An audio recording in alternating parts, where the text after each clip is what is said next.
नमस्कार मित्रमैत्रिणींनो. आज 6 नोव्हेंबर 2025. आजची आपली ह्या रोटरी वर्षातील 17वी मीटिंग आहे.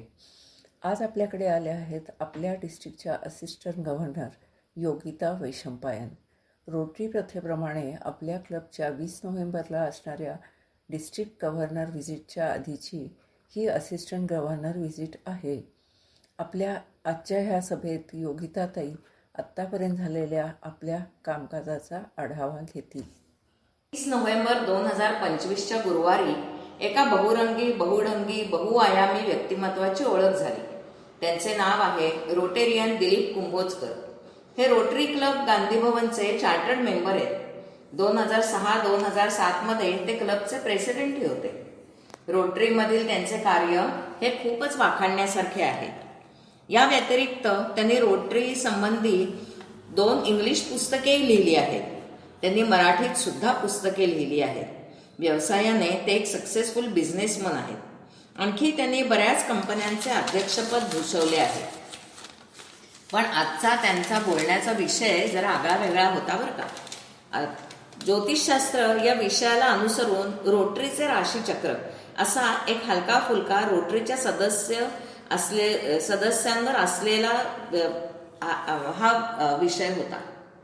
जसे कोणत्या राशीच्या रोटेरियन्सना लेडी रोटेरियन्स व ॲन्स यांना शेकहँड करायला आवडते, कोणत्या राशीचे रोटेरियन्स जादूगर असतात आणि ते एका क्लबचे 2 क्लब करून दाखवतात वगैरे.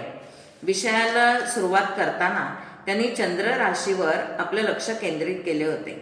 चंद्र हा मनाचा कारक म्हणून ज्या वेळेला जन्मास येतो माणूस, तेव्हा त्या दिवसाची जी रास असते ती त्या माणसाची चंद्र रास असते.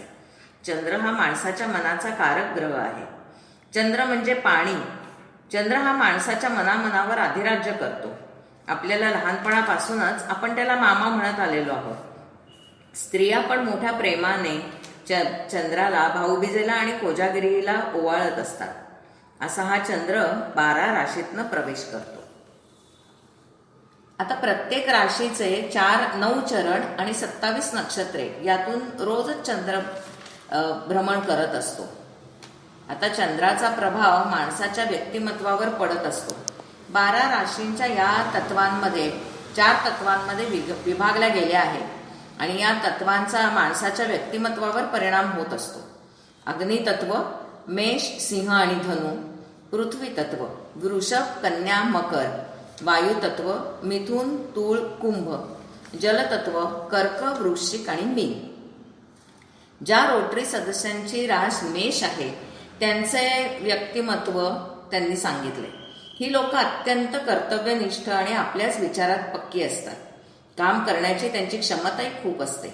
अशक्य शब्द त्यांच्या शब्दकोशातच नसतो.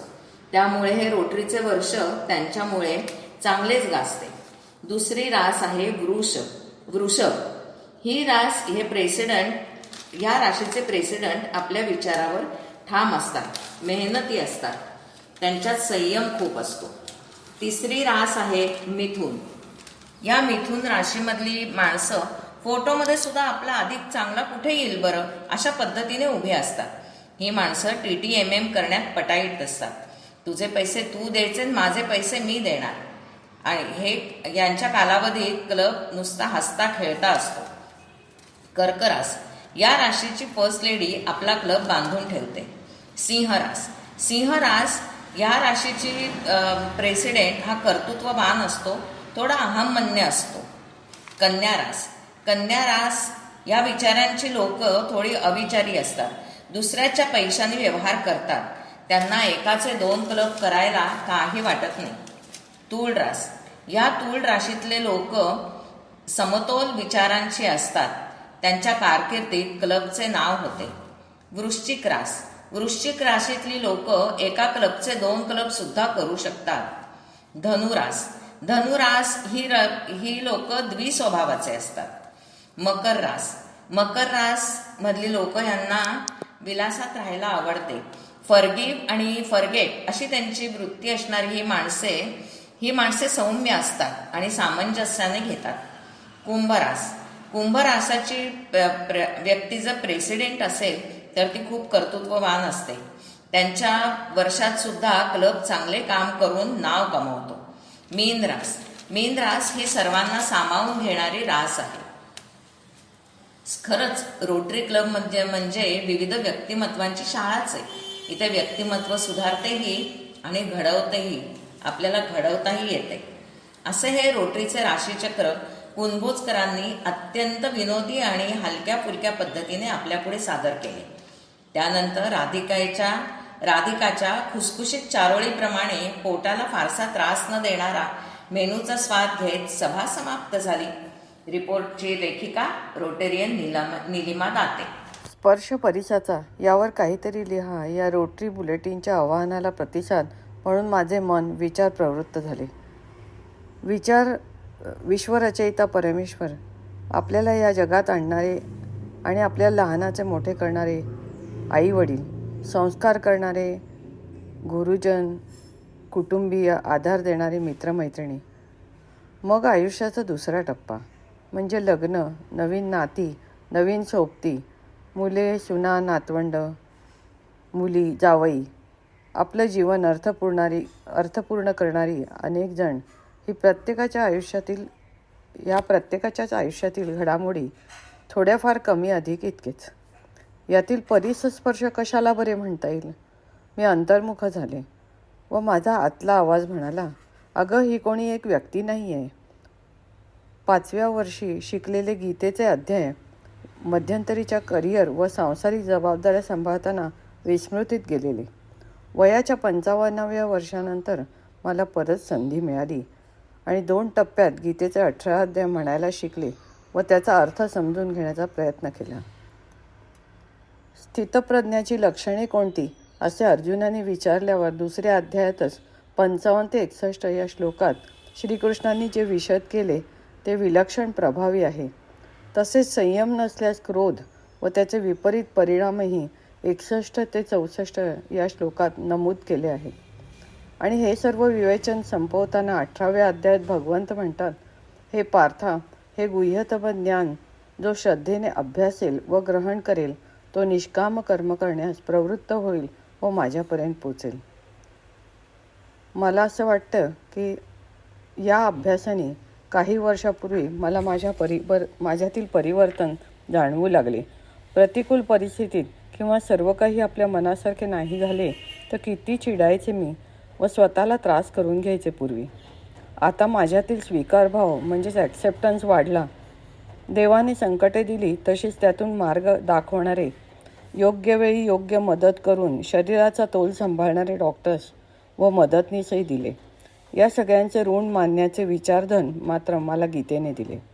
अजूनही गीता आपल्यात 100% उतरली आहे असे माझे अजिबात म्हणणे नाही. मी तिचे अखंड शिष्यात राहणारे. या परिसाला स्पर्शून जाण्याचे काम माझ्यावरील संकटांनी केले. अनेक शारीरिक संकटांनी मला इतरांच्यातील माणूसपण दाखवले. गीतेने माझ्यात त्यांच्याबद्दलचा कृतज्ञताभाव जागृत ठेवला. माझ्यात आधीपासूनच असलेली सहसंवेदना म्हणजे एम्पथी अधिकच वाढीस लागली. कधीकधी ते त्रासदायकही वाटते मला व कदाचित माझ्याबरोबर इतरांनाही. ज्ञानाबरोबरच भक्ती, श्रद्धा, कर्म यांचे आयुष्यातील महत्त्व व त्याकडे बघण्याचा योग्य दृष्टिकोन मला परिस्थिती, संकटे व भगवद्गीतेने दिला.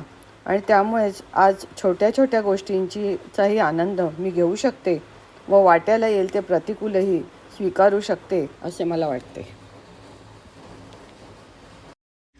जाणून घेऊया पुढील 2 कार्यक्रमांविषयी. 13 नोव्हेंबर घेऊन येत आहोत एक छानसा मनोरंजक कार्यक्रम. 20 November DJ visit. District governor Santosh Marathe आपल्या क्लबला भेट देतील व आपल्या केलेल्या कामांचा आढावा घेतील. वाढदिवस शुभेच्छा. 7 नोव्हेंबर रोटेरियन विभास जोशी यांचा वाढदिवस. 8 November past president Rotarian Charudatta Bhave यांचा वाढदिवस. 11 November president nominee Rotarian Manjiri Badve यांचा वाढदिवस. 12 November past president Rotarian Satyajit Badve यांचा वाढदिवस. या सर्वांना क्लबकडून वाढदिवसाच्या मनपूर्वक शुभेच्छा. एडिटर अरुणा अत्रे व को एडिटर सुलभा सिधये यांच्यासह मी सेक्रेटरी अपर्णा आपली रजा घेते. नक्की भेटूया पुढील ऑडिओ बुलेटिनमध्ये. धन्यवाद.